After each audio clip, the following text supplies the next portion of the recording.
Howdy and welcome to episode 2 of Seasons Pod. We're here. We have a new setup. Hopefully it's looking good. We moved out of our one room we were in, got a new setup, got some lights in here. We're really excited to be back for episode 2. We're Seasons Pod. We talk about everything Texas film related and industry film related. So do you want to just roll right into news? We can get started right away. Yeah, I forgot to do I have to do like a clap so I can sync the sound. Oh, okay. But also we should get like a clapboard. That's true. Is that too cheesy? Because it can't, I don't care if it is. I don't think it's too cheesy at all. Okay. Add a clapboard to the shopping list. Okay, let's do it. We've hit a funny little time in our year already. It's like episode 2. But we have no main feature for today, which I think is kind of perfect because we're experimenting with some certain episode lengths, and so we're going to go for short today. Yeah, and so it goes. I've got a ton of news stuff that I found. I had to whittle it down from 58, and I still have 30 some odd news items. Some of them are repeats. But we're going to start out with news. We're going to start with what we're watching, too, after that. And we're just going to stretch that on just because we can. And I finally got to see One Fine Day, which is like a fantastic nostalgia movie for me. So I just want to talk about it. I have a couple I can mention, too, so I'm excited for that section. Please do. Nice. And then we have our comment shout-outs, of course. And we have some stuff on the horizon and some very nice announcements that we're both very excited about. Stay tuned to the end. Yes. It's really cool. Yes. So, yeah. Do you want to hit up your news while I pull up mine? Yeah, there's quite a few Texas projects at Sundance. We wrote an article about this. Check it out, obviously, at our website, SZNSMAG.com. But the biggest of which is Richard Linklater's docuseries, God Save Texas. This was a really cool thing to research when I was looking into it. So Richard Linklater, for everyone who doesn't know, Texas director from Huntsville. He brought on 2 other Texas directors, Alex Stapleton from Houston and Ileana Sosa from El Paso. And they're doing like a 3-part docuseries on just their hometowns. Linklater's is focused on the state penitentiary located in Huntsville. Alex Stapleton's is focused on the effect of oil in her hometown of Houston and its effect on those in the Black community. And Ileana Sosa focusing on the concept of Nepantla, which I was looking into, and it seems to be a concept used from the Chicano and Latino community, talking about the concept of in-betweenness. And she uses that concept to analyze her hometown of El Paso, specifically after the mass shooting in 2019. So it was a really cool thing to research, and I hope I can see this somewhere. I think, don't quote me on this, I think it's an HBO production, so hopefully it'll be on Max at some point. It was a really cool thing on Sundance that they were doing. And so I just want to give a quick shout out to both Ileana Sosa and Alex Stapleton, the directors of the episodes. They had some really good reaction to our social media post, and they both liked, reposted. I think Alex Stapleton followed. Ileana Sosa reposted on her story. So just really cool to see the reaction from them to us covering something like this. I think that was really cool. There's another one. That's really affirming. It is. We're hitting up the industry folks. And that's actually one of my other announcements. Way end, but yeah. We had a really exciting conversation with some people in the Austin area who were one. But they're really well connected. Oh, yeah. And so, okay, you know what? I should say her name now because I basically just did it. But yeah, Anna Laurent, thank you so much. This is no pressure, but thank you so much for taking our call and just helping us out. That was cool. And running back into Sundance, Linklater also has another project called Hitman, which he co-wrote with Austin native Glenn Powell. So you guys might know him from Anyone But You, the rom-com out right now. Powell plays a professor turned fake hitman who falls in love with a client. So that's going to be a pretty interesting movie. Has some excitement for it going into it, so I think that's pretty interesting to hear. Would you like an answer for God Save Texas? Yeah. Is scheduled to premiere February 27th, 2024 on HBO Max. Let's go. Okay. We'll be turning into that, definitely. That is according to Warner Brothers Discovery directly. Awesome. And another notable project from Texas at Sundance was Sasquatch Sunset from Austin-based filmmakers David and Nathan Zellner. This is another cool thing. They actually... They're going to hate me. I don't remember which one. I think it was David. Shout out David Zellner for liking our Instagram post. That was really cool. But their project, Sasquatch Sunset, will be premiering at Sundance as well. And I know we linked this in our article, but it had some interesting reactions to some of the subject matter. So I think I'm going to have to tune in because... Some Sasquatch sex in there? Supposedly. Apparently. I think I'm going to have to tune in. The Variety article that we linked to has a really funny headline of Jesse Eisenberg and Riley Coe's Sasquatch Sunset weirds out Sundance with Bigfoots having sex, vomiting, and farting. So I think if that doesn't get you to tune in, I really don't know what else. So Sundance 2024 started on January 18th, runs to the 28th. Select films are available to screen online the 25th to the 28th, while the awards are announced on the 26th. So for more information, check out festival.sundance.org. Are you going to want to watch those? I want to. I think they're free. I think when I looked it up, it was like $25 online ticket. Oh, okay. But I don't know if all the movies were being shown. That's fine. So like a select some. So I'll try to get some at least. If we get one Texas project, I think we would have done our due diligence. Mm-hmm. I think that'd be cool just to see, though. Yeah, definitely. I want to see Sasquatch. Yeah. I know. I really didn't think I was going to be saying the sentence "Sasquatch is having sex" like when I woke up this morning. So I'm glad that we can do something like this. Me too. Just to say that sentence out loud. I love film. I'm assuming everyone has seen this already, but Greta Gerwig was snubbed for Best Director, nominated at the Oscars, the Academy Awards. I'm going to give my take on it. I'm hoping we can get out an opinion article sometime this week about it because I do have thoughts about it. So I'll start with that. The job of a director is to lead a team of creatives from point A to point B to point C all the way through to execute a vision. Like that's what the director does. And to be honest, I don't know if anyone encapsulated it more than Greta Gerwig. And so it's just super surprising, wild to me to see that she was not even nominated for Best Director. That feels like the same attitude they have towards like fantasy movies or and like horror movies too. Yeah. The thing is, Barbie was nominated for Best Picture, but not Best Director, and I just think it's kind of backwards to me because like Greta Gerwig is the one leading that, and especially a movie like Barbie, even getting it made. I mean, listening to some of the Margot Robbie interviews with her explaining how her and Greta and Lucky Chat Productions, Margot's production company, the hoops they had to jump through with Mattel to get that made.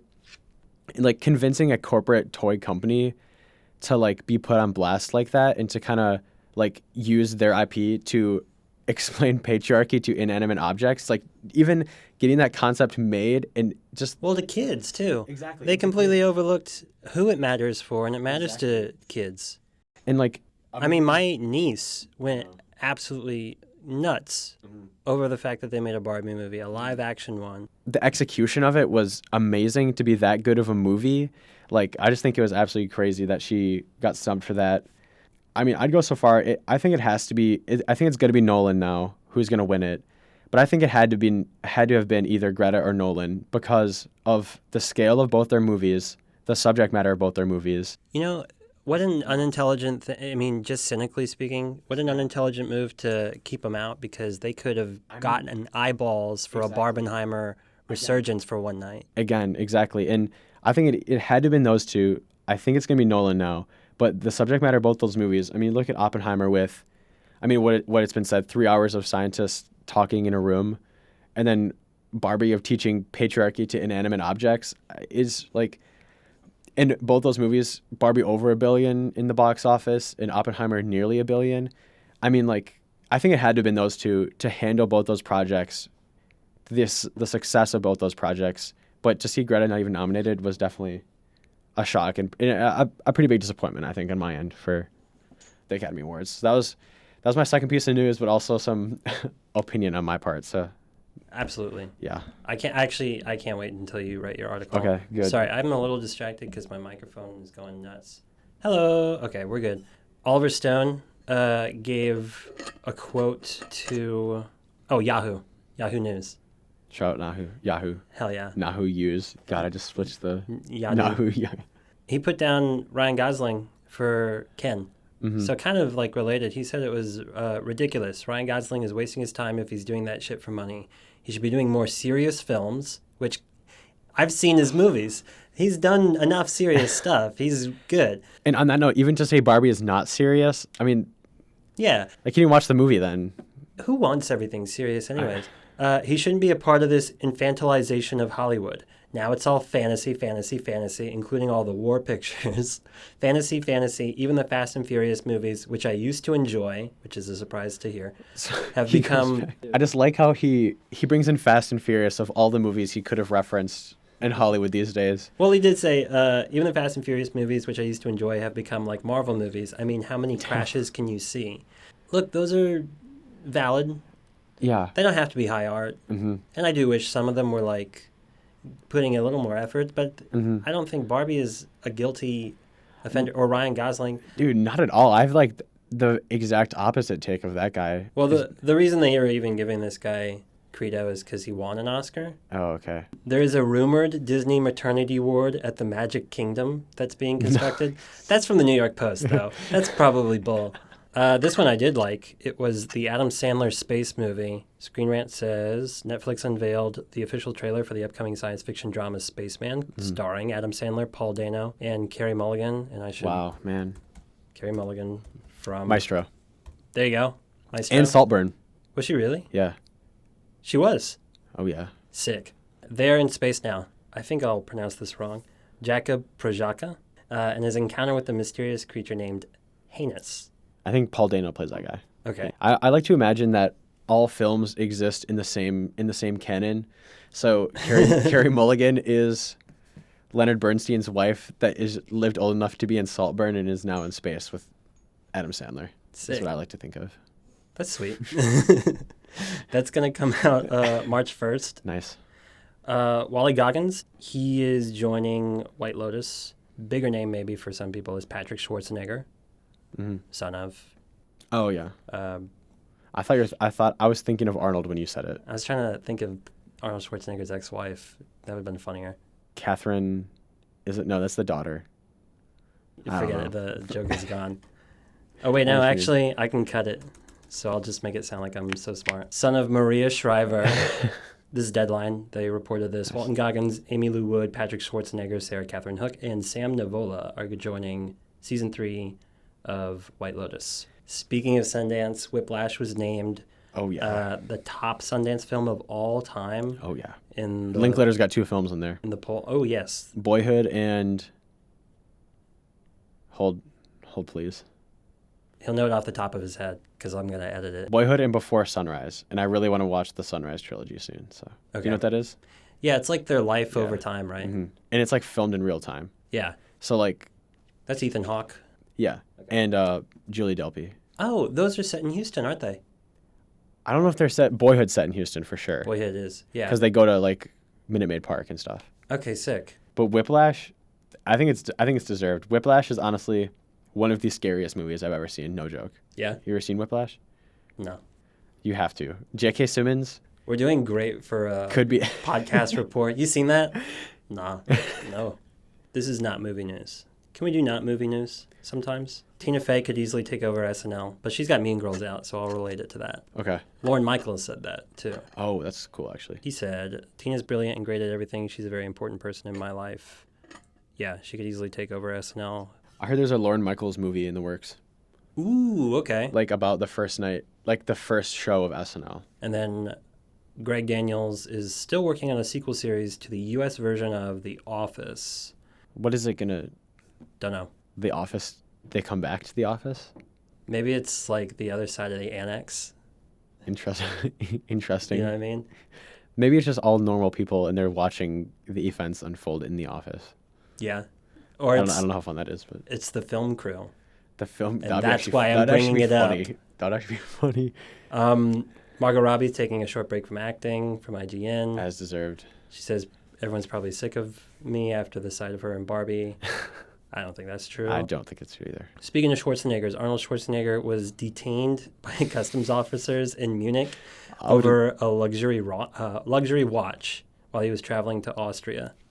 That was confirmed to CBS News and reported by Entertainment Tonight. I would love to see like some footage of them trying to detain him. I don't assume he tried to escape at all. No, but maybe I like to imagine he tried to escape. He went, "What is going on?" Ripped off shirt. What is going on? What is the matter with my watch? God. That could be the preview for this. God. What is the matter? It's Rolex. That's Russian. Netflix is honoring the golden anniversary of 1974 cinema with curated film, awesome. With a curated film collection. I think Chinatown was like the screenshot that they put out. That was gonna be cool. Jack Nicholson. Yeah, Jack Nicholson. Roman Polanski movie, I think. Okay. In that vein, they have stuff. Josh Hutcherson reveals he doesn't get to watch movies anymore because he's busy playing Fortnite. which I just thought was funny. That's not really news. And he was in Five Nights at Freddy's too, man. This guy. Oh, I should have mentioned this when we brought up Oliver Stone, but on the flip side of that, Ryan Gosling says playing a 7-year-old crotchless doll in Barbie was the hardest part I'll ever play. That's from IndieWire. What's going on? Okay, I got to skip some of the stupid stuff. They're going to do a Percy Jackson and the Olympians section of Disney World. That would be oh my God, I did not know that. Yeah, That's okay. Awesome. Do you want me to read that? Yeah, do it. At Disneyland Resort, there will be a Percy Jackson and the Olympians inspired wall. Oh, maybe it's just a ride. Never mind. LOL. It's just an exhibit. Still cool. It's still cool. Paul Mescal will be profoundly depressed if Gladiator 2 makes him super famous. They're doing a second Gladiator. Yeah, I saw that. Ridley Scott and Paul Mescal posted a photo of them like smoking stogies together. Oh, yeah. They wrapped filming, right? Yeah. Okay. That'll be probably later this year? No. I think it's November 22nd. Great. Okay. Off the top of my head. I should watch Gladiator 1. I've seen Gladiator 1. Okay. I've seen it. I was a child and my dad was mostly the reason. I watched it before we went to see Napoleon together. I watched that. It's like prepare kind of like a Ridley Scott. I enjoyed Gladiator 1. I think Ridley Scott has an interesting visual tone sometimes that I don't know if it ages that well, in my opinion. There's some shots in Gladiator that do not look the best. I also thought that with Napoleon, where like especially some of the panning shots over the cities that is very clearly CGI, I don't think it looks that great. Yeah. However, I enjoyed it, and I'm excited to see a second one. Good. This is of interest to me because I'll get into it with what have I been watching, what have I been reading, but the 1930s version, so the Golden Age version of Batman and Superman are going to enter public domain in 2034. That's coming.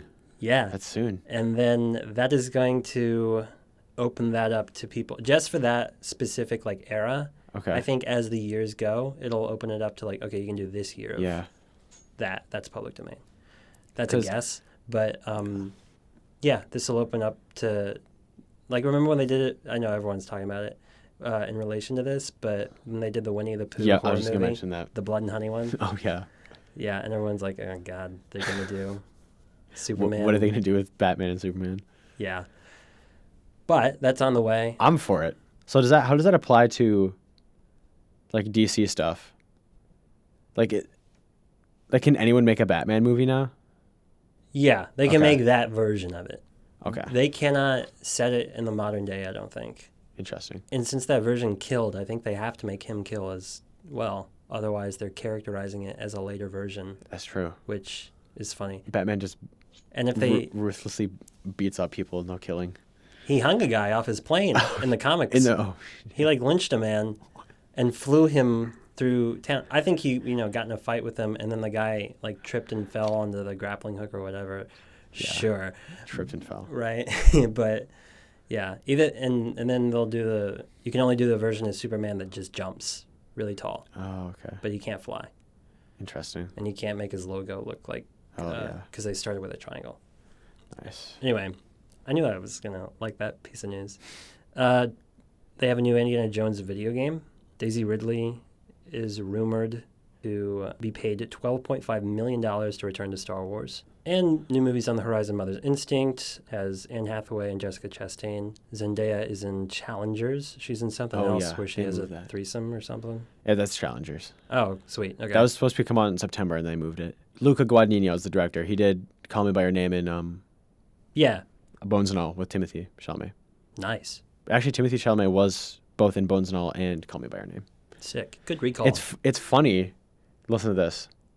So Bones and All is about cannibals, and he had Archie Hammer in Call Me by Your Name. That's sick. It is definitely funny. Sick as in like twisted. Yeah. I overuse sick. That's fucked. Armie Hammer. Yeah. I'm so glad I don't remember his real name. Yeah. There were rumors first, and then they were like, we found something. Did they find something? I thought it was just rumors. I thought it was just like his... They found human remains, right? No. I don't know. I fell for something, didn't I? You got caught on a troll account. Another new movie is Love Lies Bleeding from director Rose Glass. And that's a Bonnie and Clyde type of story between Kristen Stewart and Katie O'Brien. Kristen Stewart that's cool, actually. from a lot of things. Mm-hmm. Princess Diana recently. Yeah. And then, I actually really liked that movie that she was in, Spencer. Spencer was like really like ominous feeling, and you could kind of see what like Princess Diana was like feeling at that time. So if you haven't seen it, Spencer's a good one. And then Katie O'Brien from I don't know what she's Mando. in. Oh, okay.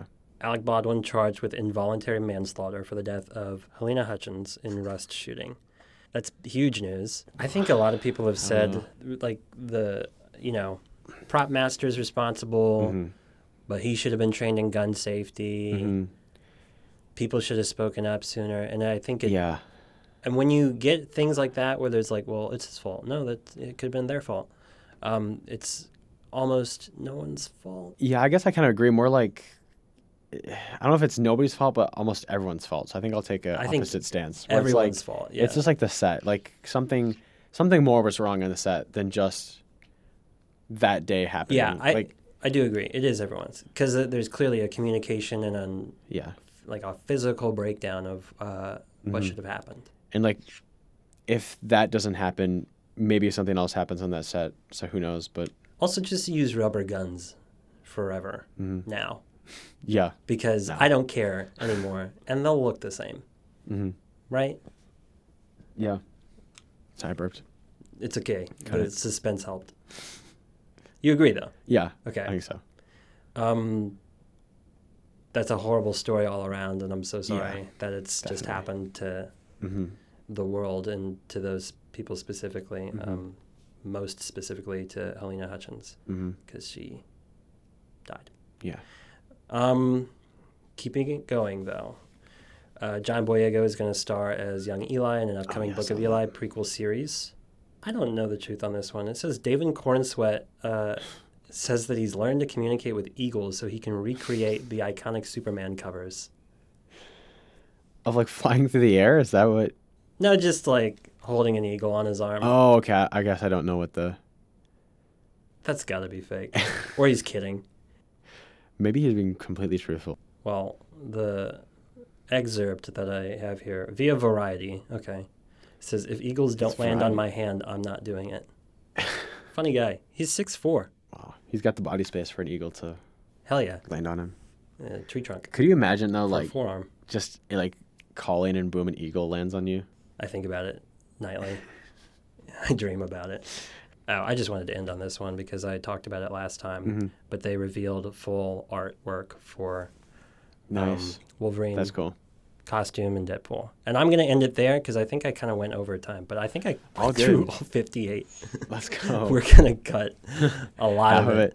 Probably. Just the dumb stuff, but yeah. Nice. We can roll into what we're watching.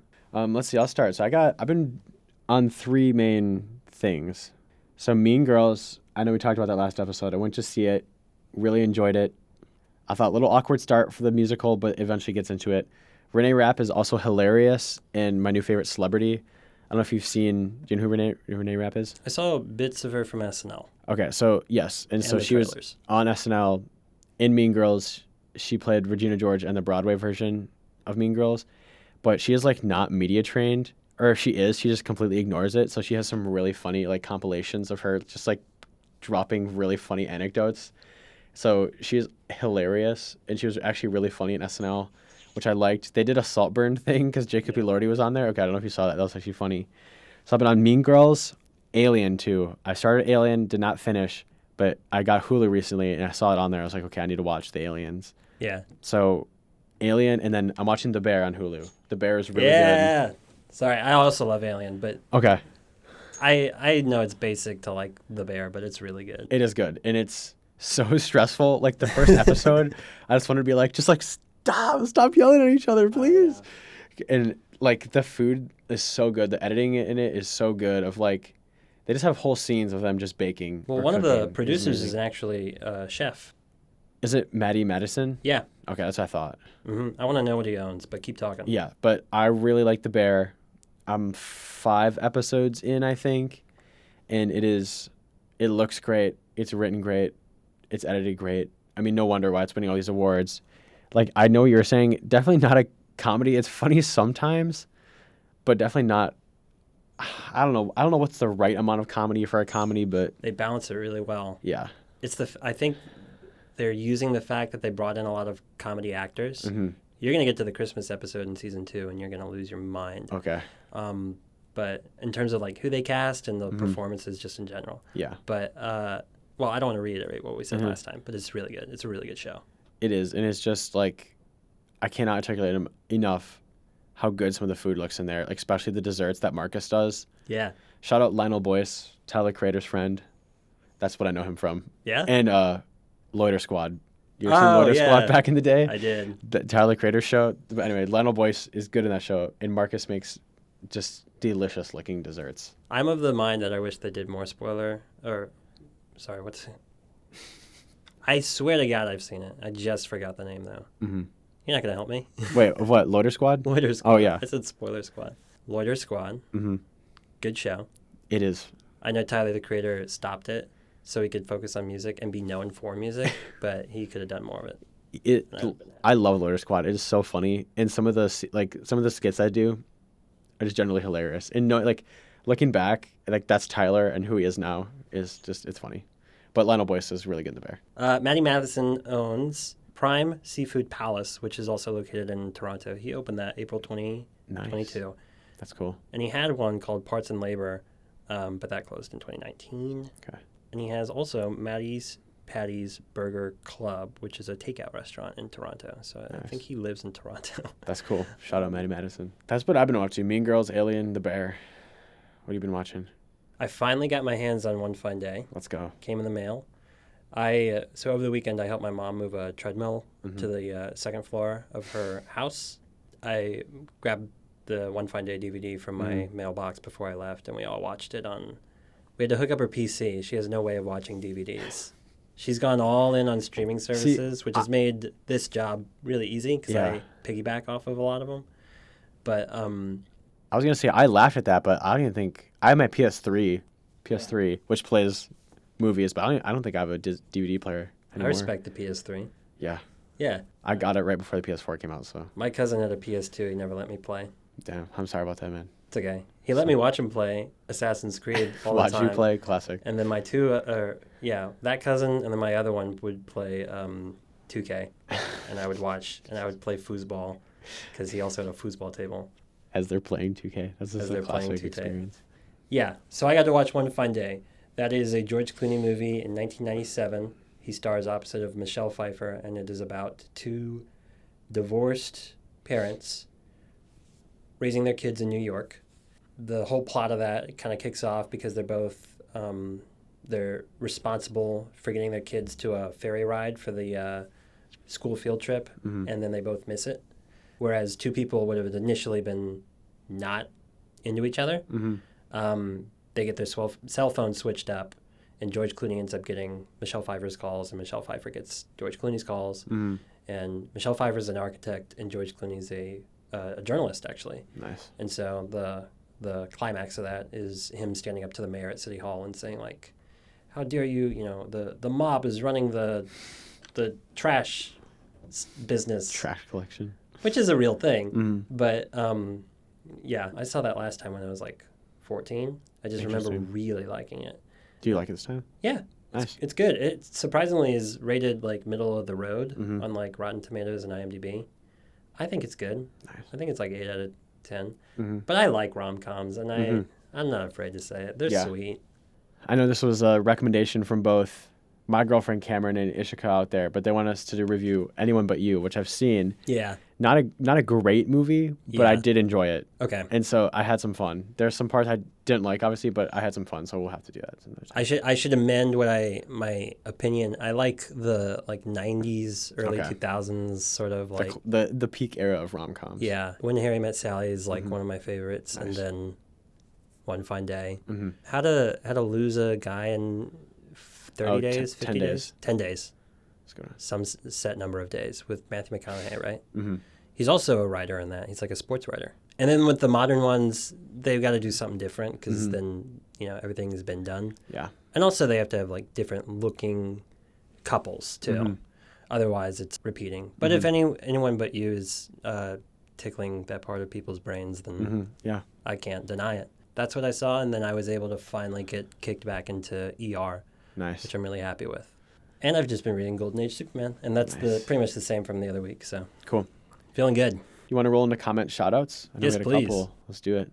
I'm going to start with the YouTube pod. Yeah, we post our podcast on YouTube and Spotify. You can get it both those places. So we had some cool reactions on YouTube. We've got Ishka Samant 3753. Great episode. Excited to see what y'all whip up about Anyone But You. Mm-hmm.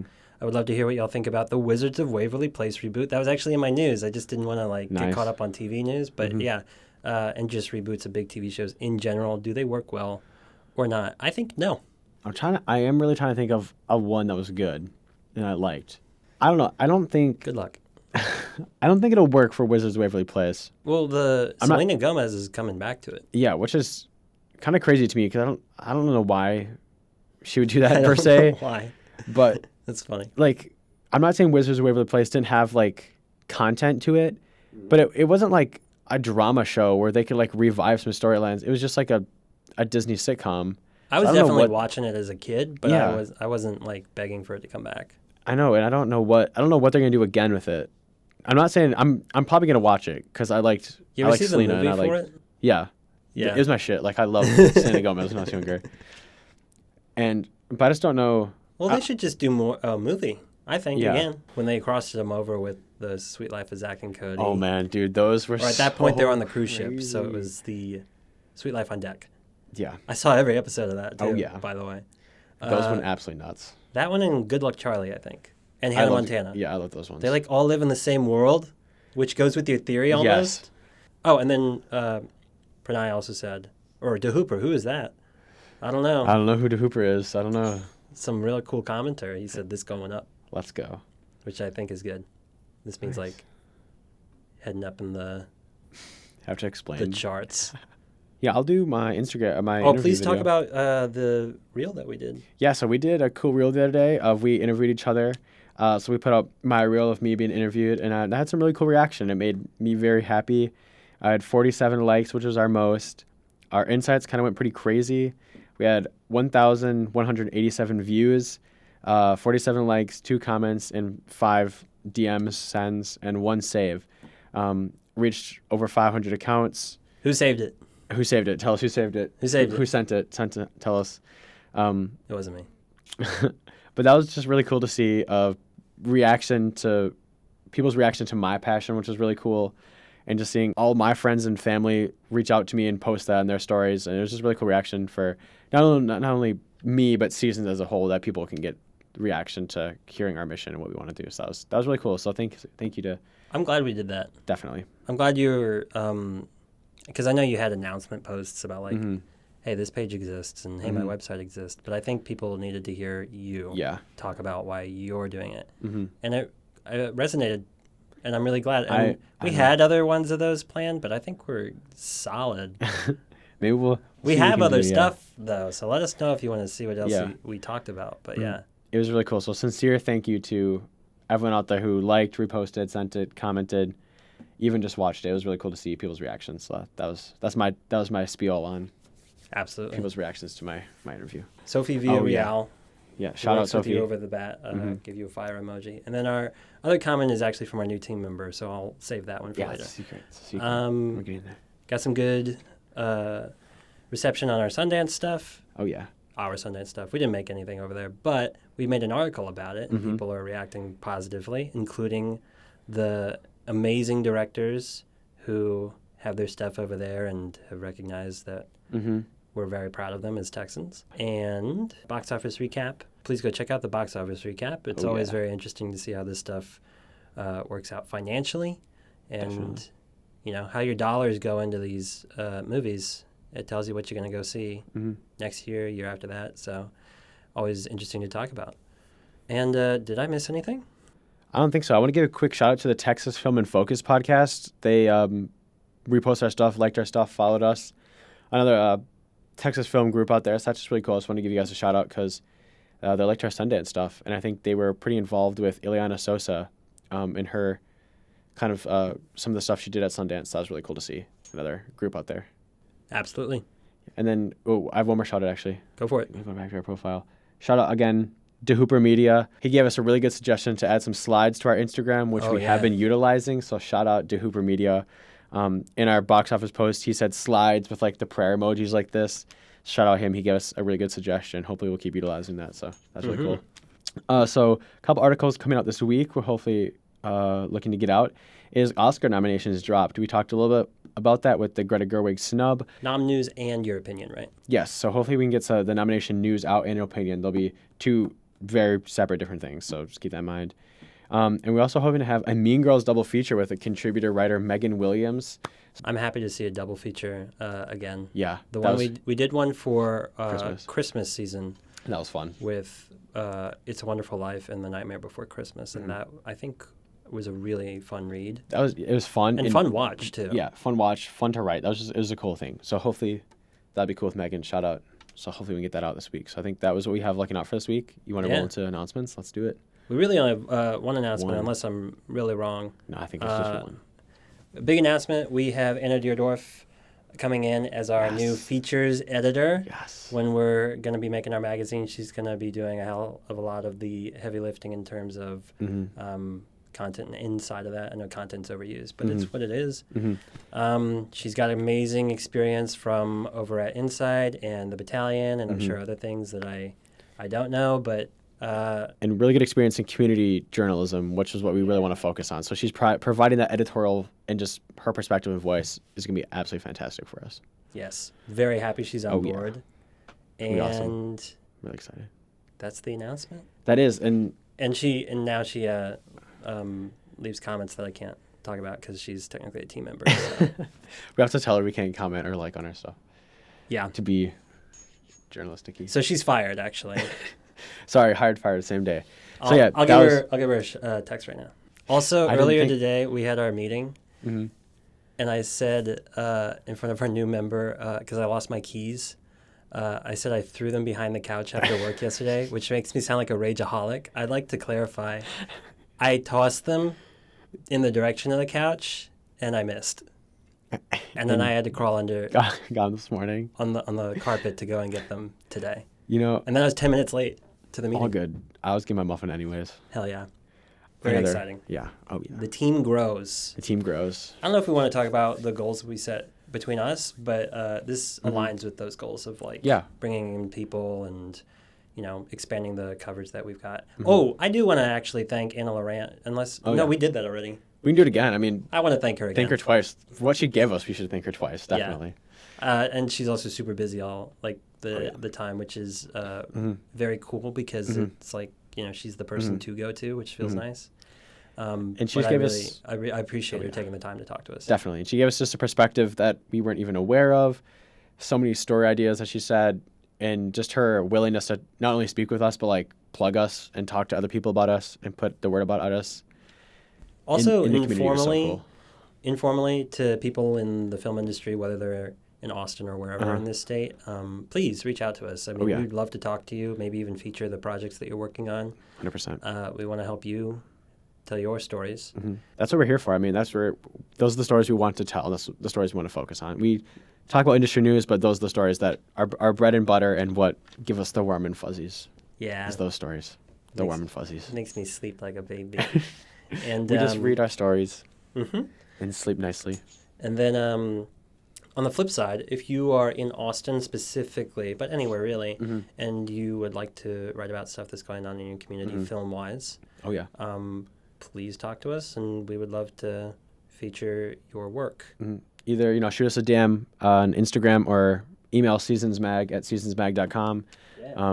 Get in contact with us. We just want those different voices all over Texas to provide the stories that Cameron and I aren't able to necessarily cover in person or don't necessarily have the perspective or background experience to cover. So we just want a wider range of people. So hit us up. We always looking for writers, and we need writers and contributors to I'd also really like stories. to do a Chicano film article, but I am not Latino, so I don't really have the perspective for it, and I really would love it if we could get a contributor who does and wants to write about it and interview others and all that. And we need diverse groups of people to tell the stories that we want to, because Texas is diverse, so we just need that. So we're over time, but I had a really good time. Me too. I think that wraps episode 2.